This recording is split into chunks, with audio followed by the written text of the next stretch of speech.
know you're in the middle of a tough series. It's fighting every possession, every game. Can you stop and develop a sense of appreciation how big a deal it is to have such a ball for you and Westbrook and Curry and all these historic players in the same series? You think about that. It's tough when you got to worry about playing, but when you sit back and you get some time, you just think about where you are. It's not even 1% in the world can say they played in this type of environment.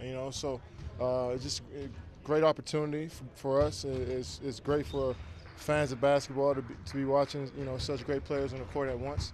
Not just on our side, but over in the East as well. The league is in great hands right now with so many great players, so it's great to be a part of it. How much does it help you guys going forward into this game that you came back from that blowout against the Spurs and came back and won 4 out of 5? Does that experience help you going into this game? Yeah, it helps a little bit with our confidence, just knowing that we've been in this position before. It's not foreign land to us, just playing. But last series we can't really worry about that too much. We got to focus on who we got in front of us right now. And we know it's easier said than done. Just because we did it last time doesn't mean it's guaranteed to happen again. So we got to make it happen. And I think today was a good step in the right direction. We had a good practice. Guys put in their work after practice. So we just got to trust in what we do and go out there and just play, have fun, and follow the game plan. Kevin, I know you said that it's after game 2 that it's difficult for you to get into space and sometimes they're throwing 2-3 guys at you. How do you combat that and just what kind of adjustments can you make going into game 3? Well, me just move around a little bit more, try to free up my teammates by my movement and just by my presence. I think, when I'm sitting at the perimeter, spaced out, they don't leave, so it's opening up lanes for, Steven to get dunks and Russ to get drives and Serge to get open shots. So sometimes I just got to be patient out there and wait for my shots to come to me instead of trying to force it in there sometimes. And just got to be stronger with the ball and stop making those one-hand passes I've been making and just get back to the fundamentals of, passing the basketball. So, I figure it out. It's always been that way for me as teams have played the same way since I've been in the league. So I just figure it out.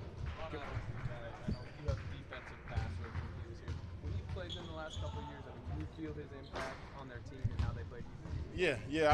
I could tell, the little creative schemes that they throw out there, that's different from any other team. And I know that's coming from Ron and the rest of their staff. But Ron is, it's kind of the catalyst for it all. But you can see, where they've, they use his voice a lot there, his expertise on the defensive side of the ball.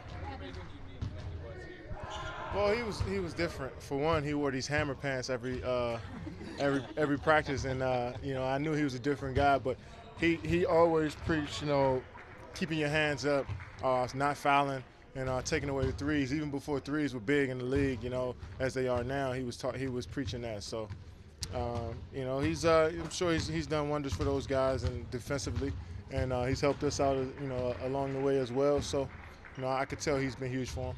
Did he ever guard you in practice? No, he knew that it was all talk for him and telling other guys what to do. He can't guard me. Kevin, we saw Steph go into the first row of fans on the other night. Obviously, you never want to have to dive into the crowd like that, but have you had a situation like that where you've ended up in fans? Do you hope that they grab you? Did they not grab you? No, I went over before, but it's kind of a weird thing because you don't want to fall on the fans, but you don't want to fall straight to the ground, So, he did a good job protecting himself. I thought he didn't have to jump over. I thought he could have just, leaned into the fans in the front row, but. It looks good when you jump over. I understand that. You got the airtime. Yeah. Kevin, Stevens had some physical games in the playoffs, particularly in Game 2. He took some shots. There was a moment where you came over and you kind of were bent over with him with your hand on him. What have you thought of the way he's dealt with the physicality in this series? I really don't think it was just like overly physical. He just got hit. He just got hit in the family jewels, and anybody get hit in there is gonna look like he's been battling all night. It's nothing different than what we played against the first 2 series, but he got hit in a sensitive spot last game, and we was just making sure he was all right. But he's endured all the physical play throughout the whole season, so it's nothing new to him.